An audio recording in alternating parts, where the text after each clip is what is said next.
I realized many years ago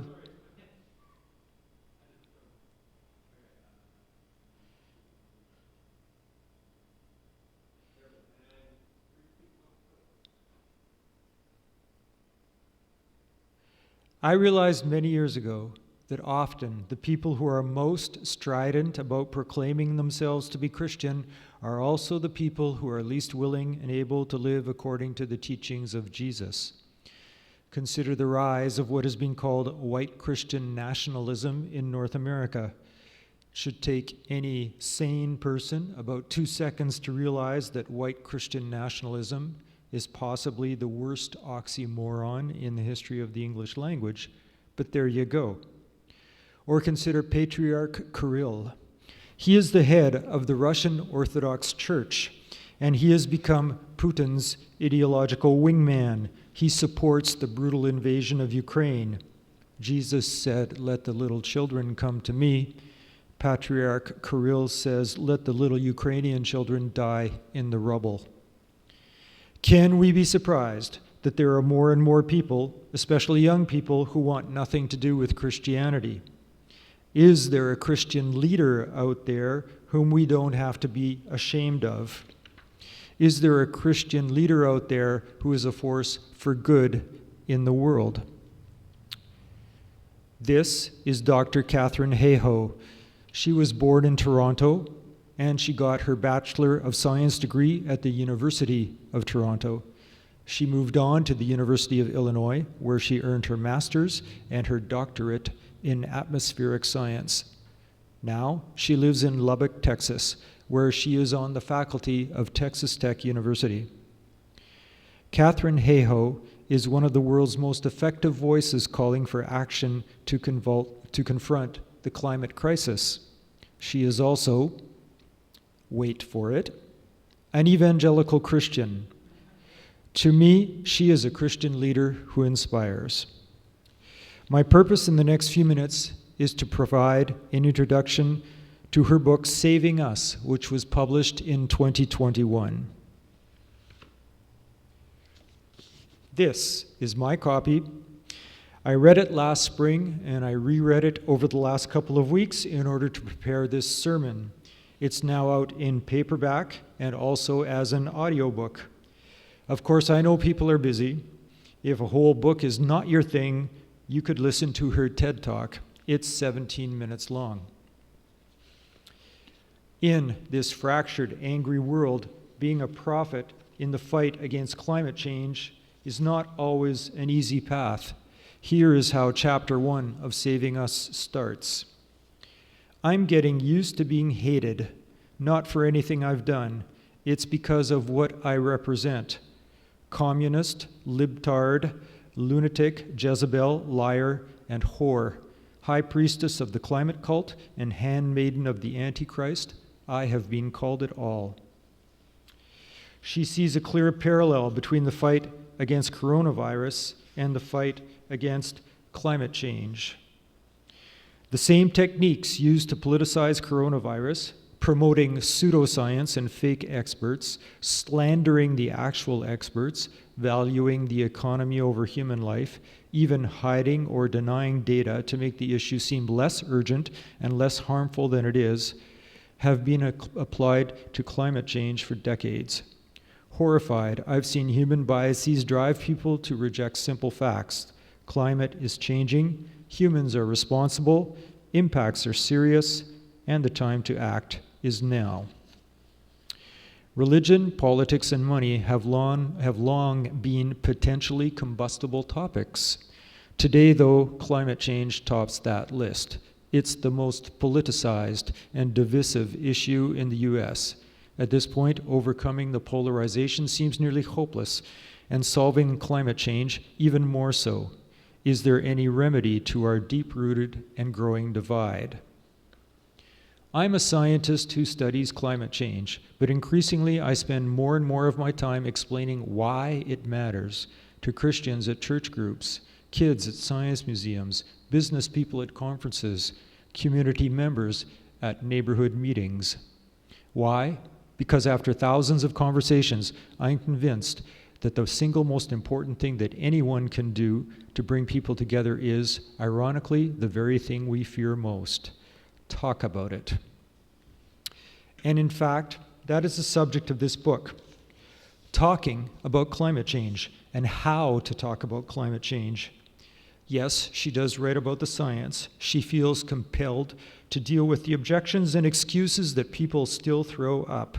No, it's not the sun. No, it's not volcanoes. No, it's not variations in orbital cycles or variations in so-called natural cycles.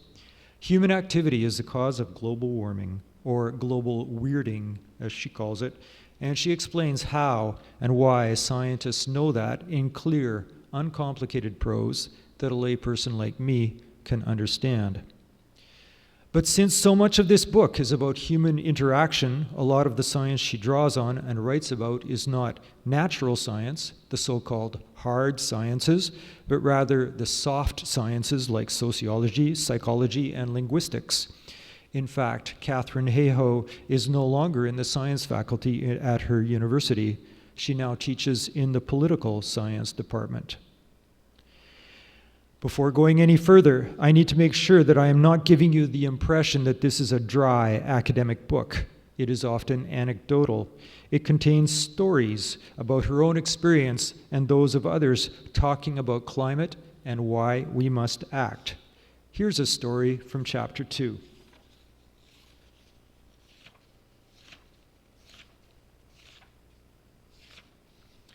As I walked into the drab hotel ballroom to give a guest talk at our local West Texas Rotary Club's luncheon gathering, a massive banner in the entryway caught my eye.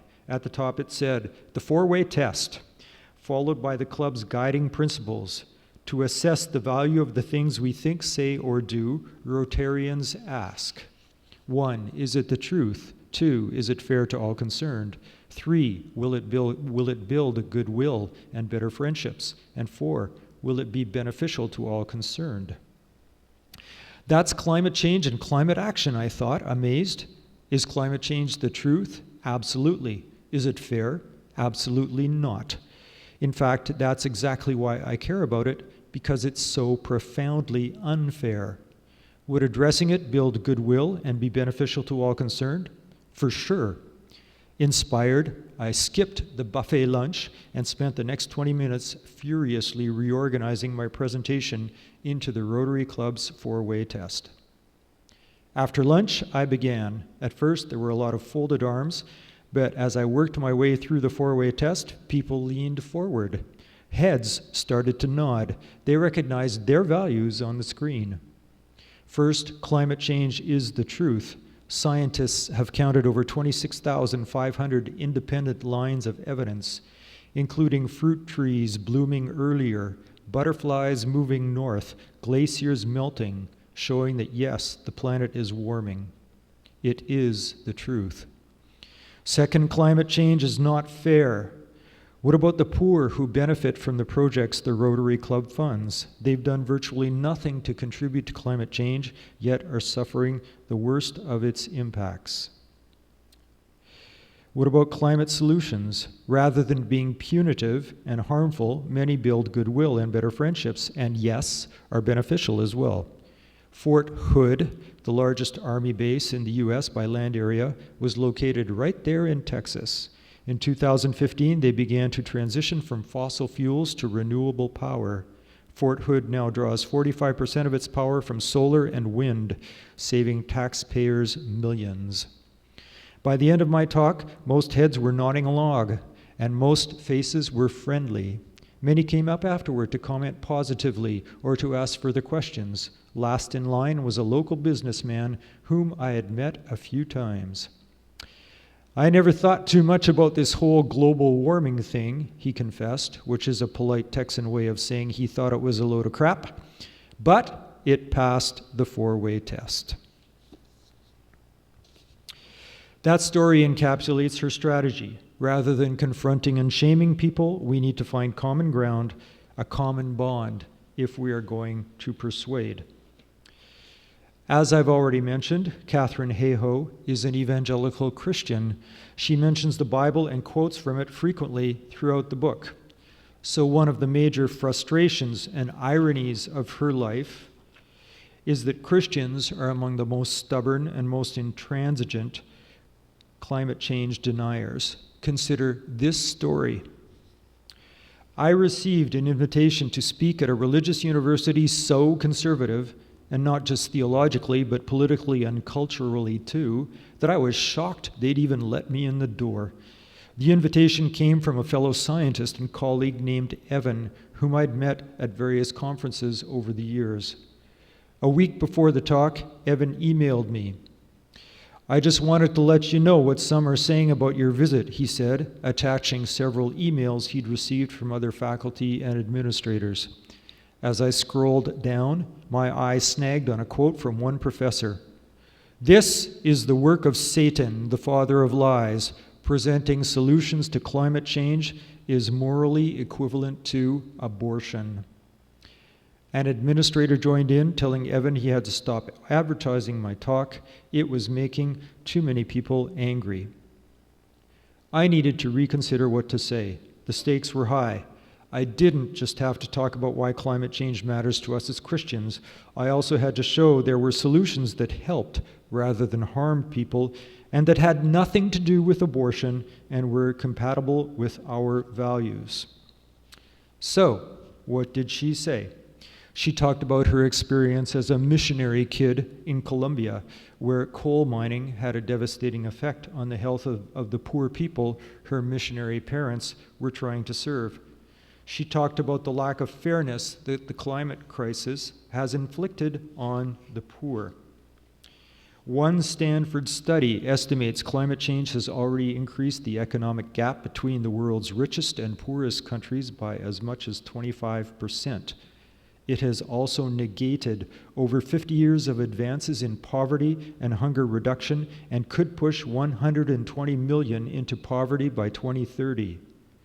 The global south will continue to bear the brunt of future impacts, with the poorest 40% of countries experiencing a 75% drop in average income by the end of the century. As Christians, I concluded my talk, our response to any challenge should be characterized by love. Jesus says, "By this everyone will know that you are my disciples." And the Apostle Paul amplifies this, instructing his readers that the only thing that counts is faith expressing itself through love. Love is key to acting on climate change, caring for the poor and the needy, those most affected by the impacts of a changing climate, as well as creation itself. It's not only our responsibility, it's who Christians believe God made us to be. As I finished my talk, I was overwhelmed with enthusiastic students approaching me. Many asked, "Here's what I'm studying. How can I apply that? How can I apply what I'm learning to help with this issue?" Others shared how they'd never made the connection before, but it was very clear to them now why they cared. The scripture that Amy read this morning is a very famous passage from the Gospel of Matthew. In fact, in Matthew's Gospel, it is the last big teaching of Jesus before he is arrested and crucified. "Lord, when did we see you hungry or thirsty or naked or sick or in prison?" And the king will reply, "I tell you, insofar as you did it for the least of these, you did it for me." Clearly, this passage resonates for Catherine Heyjo. What do you believe? I am a Christian, and I believe that if you are someone who takes the Bible seriously, then you already care about climate change. Climate change disproportionately affects the poor, the hungry, and the sick, the very ones the Bible instructs us to care for and love. Climate change amplifies hunger and poverty, increasing risks of resource scarcity that can in turn exacerbate political instability and even create or worsen refugee crises. Those most vulnerable to climate change are the same people who already suffer from malnutrition, food shortages, water scarcity, and disease. If Christians truly believe we've been given responsibility over every living thing on this planet, as it says at the very beginning of Genesis, then we won't only objectively care about climate change, we will be at the front of the line demanding action because it's our God-given responsibility to do so. Failing to care about climate change is a failure to love. What is more Christian than to be good stewards of the planet and love our global neighbors as ourselves? She tells of a friend of hers named Tim Fullman, who grew up in a conservative Christian home. Tim is now an ecologist studying caribou in Alaska. Tim now makes it a priority to communicate about climate change with others, especially with friends and family in the conservative sphere. 5 years ago, he would not have brought this topic up, but now he values helping other Christians to see that this does not conflict with their faith. Actually, caring about the climate and the environment is how we love the least of these and help other people, he reflects. One of the most dire consequences of the climate crisis is that it will greatly increase the number of refugees in the world. Catherine writes, "The United Nations Global Compact on Refugees, adopted in 2018, states plainly that climate, environmental degradation, and natural disasters increasingly interact with the drivers of refugee movements. It's not that climate change is causing most of these events, rather it is taking already precarious situations fraught with resource scarcity, civil or political conflict and instability, poverty, hunger, and making them worse. For countries already nearing the brink of disaster thanks to social, economic, political, and cultural stresses, climate change impacts could be the final straw. While many countries have opened their borders to refugees, a better solution would be for them not to have to flee in the first place." If you follow the news at all, you know about the catastrophic flooding in Pakistan. Have Pakistanis brought this upon themselves? Have they deserved this? Of course not. The disastrous weather brought on by climate change has been caused by rich northern countries, but poor southern countries have been its primary victims. Consider this partial list of countries showing CO2 emissions per capita. I know, no other country on this list is as cold as Canada, and we have to heat our homes in the winter or we will all freeze to death. But even so, the true north, strong and free, isn't exactly covering itself in glory, is it? In the last month or so, I've become aware of 2 more books which have just been published. To be clear, I have not read these books. I have read about them. The first is Nomad Century by Gaia Vince. She cites the United Nations International Organization for Migration, which predicts that 1.5 billion climate refugees may be forced to move away from the tropics in the next 30 years alone.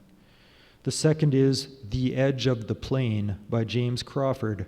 Crawford examines the history of borders and the harm they have caused to the world's poor and dispossessed.